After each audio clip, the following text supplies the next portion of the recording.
Palois, vous restez avec nous. Alors tous les mardis, nous mettons en lumière des Bretons qui ont de jolis projets et qui font appel à la plateforme de financement participatif Kengo. Eh bien, ce matin, c'est un jeune Morbihanais que nous recevons. Il a 16 ans et il s'apprête à défendre les couleurs des Bleus en foot fauteuil en Floride. Bonjour Tristan Lebelair. Bonjour. Bienvenue à vous. On est très Merci. heureux de vous recevoir. Alors, vous évoluez au sein des Merlus de Kerpap, une équipe de foot fauteuil du centre de rééducation de Pleumeur. Et en juillet, vous allez endosser le maillot tricolore avec une grande fierté. Vous avez été repéré par l'équipe de France. C'est incroyable comme histoire. Racontez-nous un petit peu. Alors, ça fait 2 ans que je suis suivi par le sélectionneur. Et à cause d'opérations et tout, j'ai pas pu aller au premier stage. Et là, ça fait depuis octobre que je suis sélectionné. Une sacrée aventure. Alors, vous avez été sélectionné comme attaquant à 16 ans à peine, c'est dingue. Et est-ce que vous imaginiez un jour que vous alliez vous retrouver à ce niveau de jeu si vite, finalement? Pas du tout. C'est une belle histoire qui vous arrive. C'est vraiment incroyable. Alors, vous avez découvert le football à l'âge de 4 ans à Kerpap. C'est un centre de rééducation que vous aviez rejoint alors que vous n'aviez même pas 2 ans. Est-ce que le foot, ça a changé votre vie? Oui, complètement. Parce que pour moi, quand je fais pas de sport, je suis un handicapé. Alors que maintenant que je fais du foot, je suis un handi qui fait du sport comme monsieur. Un athlète. Ouais, Un athlète.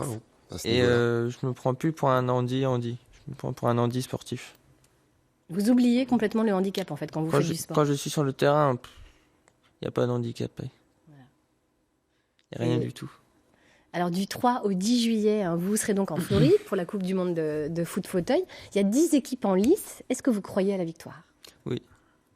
Il faut y croire, parce que sinon, si tu y crois pas, ça sert à rien d'y aller. Comment vous vous entraînez? Alors là, le 29 juin, nous allons aller à Atlanta faire un stage de préparation de 3 jours. Et puis après, la Coupe du Monde. Rien que ça. Alors, vous avez lancé un appel au financement participatif sur la plateforme Kengo. Le but, c'était quoi? C'était que mon père nous accompagne, en fait. Parce que ma mère sera mon auxiliaire de vie pendant toute la compétition. Et le but, c'était que mon père nous accompagne. Donc, nous avons lancé une cagnotte participative. Et on a réussi parfaitement le projet. Parce qu'on a 230 € en plus. D'accord. Et alors, est-ce que votre père vous a toujours soutenu depuis le début? C'est lui qui vous a donné envie de vous lancer dans cette aventure? Oui. Même mes deux parents entiers. Dès que j'ai été en équipe de France, ils étaient derrière. Donc, même avant que je sois en équipe de France. Ils sont sportifs tous les deux? Oui, les deux. Ouais. Est-ce que vous aurez cette fierté sur le terrain en Floride? Vous penserez à eux? Oui. Oui, mon père sera dans les gradins et ma mère aussi.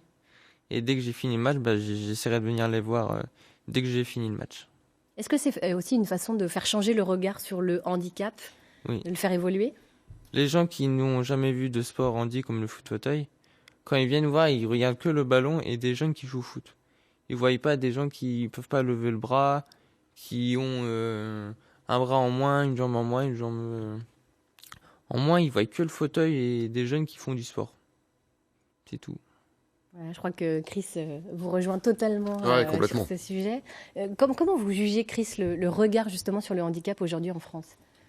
Il est un petit peu, pour ne pas dire beaucoup, en retard par rapport aux pays anglo-saxons ou aux pays du nord de l'Europe. Clairement, il y a encore beaucoup de travail à faire.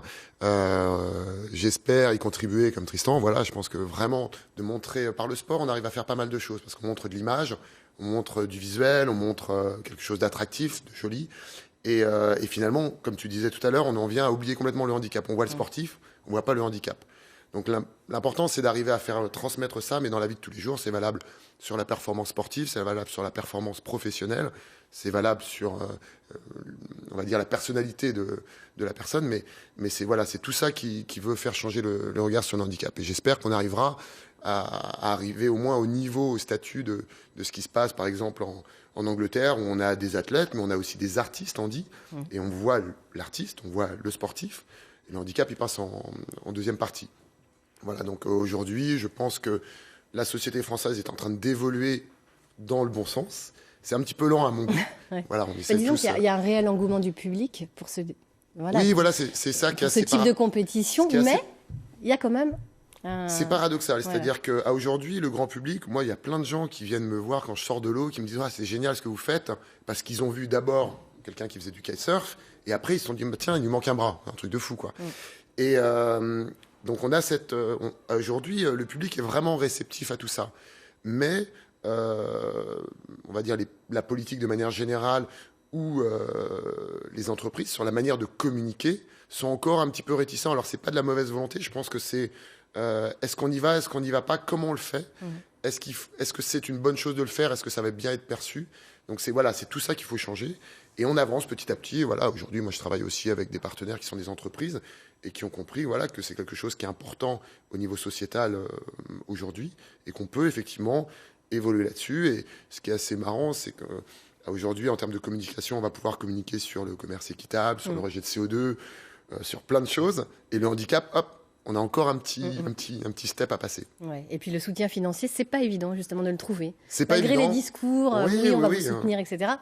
Dans la réalité, c'est plus compliqué. C'est toujours compliqué. C'est compliqué pour les sportifs en France, de manière globale. Et c'est encore plus compliqué pour les sportifs en e-sport. Mais on y arrive et je pense que ça ne fait qu'évoluer. J'espère qu'on va pouvoir accélérer très très rapidement. Eh bien, en tout cas, on souhaite bonne chance à Tristan. Et puis Merci. encore bravo pour d'être arrivé à ce niveau de compétition. Vous nous tiendrez au courant Il n'y a pas de en problème. juillet. Merci.